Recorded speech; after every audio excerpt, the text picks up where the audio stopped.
ডুয়ার্সের চা বাগানে বন দপ্তরের পাতা খাঁচায় বন্দী হলো একটি চিতা। এমন খবরে স্বস্তি নামে চা বাগান শ্রমিক মহল্লায়।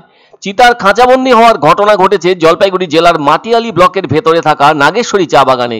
শুক্রবার ভোরে বন দপ্তরের পেতে রাখা খাঁচায় ধরা পড়েছে চিতাটি।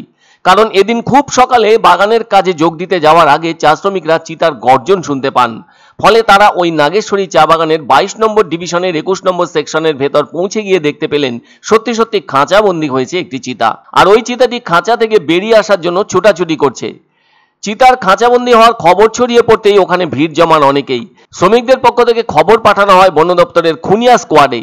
খবর পেয়ে খুনিয়া স্কোয়াডের রেঞ্জার সজল কুমার দে সহ অন্যান্য বনকর্মীরা ওই চা বাগানের সেই জায়গায় চলে আসেন এবং খাঁচা সহ চিতাকে উদ্ধার করে নিয়ে যান বন দপ্তরে। ওই রেঞ্জার সজল কুমার দে জানান, উদ্ধার করা চিতাটিকে গরুমারার জঙ্গলে ছেড়ে দেওয়া হবে। উল্লেখ্য, দিন কয়েক ধরে চা বাগানের ওই এলাকায় লাগাতার চিতার ঘোরাঘুরি চলছিল। এতে ভীষণই উদ্বেগের মধ্যে কাটাচ্ছিলেন নাগেশ্বরী চা বাগানের শ্রমিকরা। বাগানে পাতা তোলার কাজে গেলেও তাদের মনের ভেতরে সবসময় দুশ্চিন্তা কাজ করে চলছিল। কিছুতেই কাজ করতে গিয়ে মন বসাতে পারছিলেন না। তাই এতটা উদ্বেগের ভেতর দিয়ে কাজ করতে গিয়ে অশান্তির ভেতর থাকতেন তারা। শেষটায় বাধ্য হয়ে বন দপ্তরে খবর পাঠান। আর সেই পাঠানো খবরের জেরে বন দপ্তরের আধিকারিকরা তাদের বাগানে এসে সবকিছু পরিদর্শন করে বিশেষ একটি স্থানে খাঁচা পাতেন। কমসে কম 20 দিন আগে লোভনীয় টোপ দিয়ে খাঁচা পেতেছিলেন বনকর্মীরা। অবশেষে ওই চিতা খাঁচাবন্দি হয় আর নাগেশ্বরী চা বাগানের কর্মীরা নিশ্চিন্ত হন। তবে চা বাগানগুলির ভেতর চিতার বেপরোয়া বাড়াবাড়ির কারণে সবসময় চা শ্রমিকদের সমস্যায় পড়তে হয়। তবে বন দপ্তরও খবর পেয়ে চা বাগানে খাঁচা পেতে চিতা উদ্ধার করে জঙ্গলে ছেড়ে দিয়ে থাকে। 11ই এপ্রিল মালবাজার মহকুমার গুডহোপ চা বাগানের 10 নম্বর সেকশনে বন দপ্তর চিতা বন্দি করতে খাঁচা পেতেছিল ওই চা বাগানে ঘোরাঘুরি করা চিতাটিকে উদ্ধার করতে। আর তাতে তারা সফলও হয়। কিন্তু সেই চিতাটিকে আর জঙ্গলে ফেরত পাঠানো সম্ভবপর হয়নি বন দপ্তরের পক্ষ থেকে। এছাড়াও কিছুদিন আগে ডুয়ার্সের দলগাঁও চা বাগান থেকে একটি চিতাকে খাঁচাবন্দি করেছিল বন দপ্তর। জানা গেছে, দীর্ঘদিন ধরে দলগাঁও চা বাগানের শ্রমিকরা দারুণভাবে দুশ্চিন্তার মধ্যে দিন কাটাচ্ছিলেন। ওই দলগাঁও চা বাগানটি অবস্থিত আলিপুরদুয়ার জেলার ফালাকাটা ব্লকের ভেতর।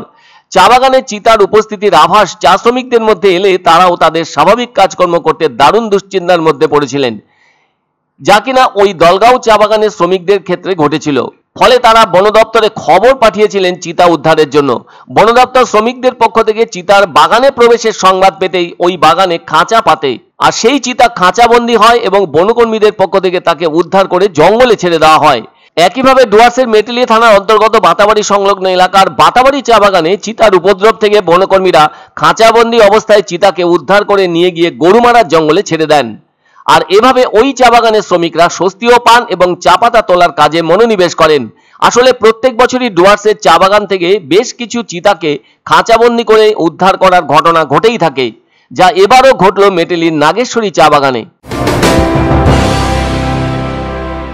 পছন্দসই সেরা খাবার খেতে হলে সোজা চলে আসুন রুচিসম্মত আধুনিক মানের রেস্টুরেন্ট রাজদরবারে। কেননা এখানেই আপনারা পাবেন ভোজনের রাজকীয় অনুভূতি। শুধু পুজোর সময়ই নয়, সারা বছরই রকমারি খাবার সরবরাহ করাই এই রেস্টুরেন্টের আভিজাত্য। আমাদের ঠিকানা রাজদরবার, রাহুতবাড়ি, বাবুপাড়া, জলপাইগুড়ি। এক অন্য অনুভূতির স্পর্শ পাওয়া যায় রয়কো ব্র্যান্ডের গেঞ্জি ও জাঙ্গিয়ায়। তাই ছোট বড় সবার পছন্দ রয়কো গেঞ্জি ও জাঙ্গিয়া। প্রস্তুতকারক জয়মনি হোশিয়ারি, কলকাতা।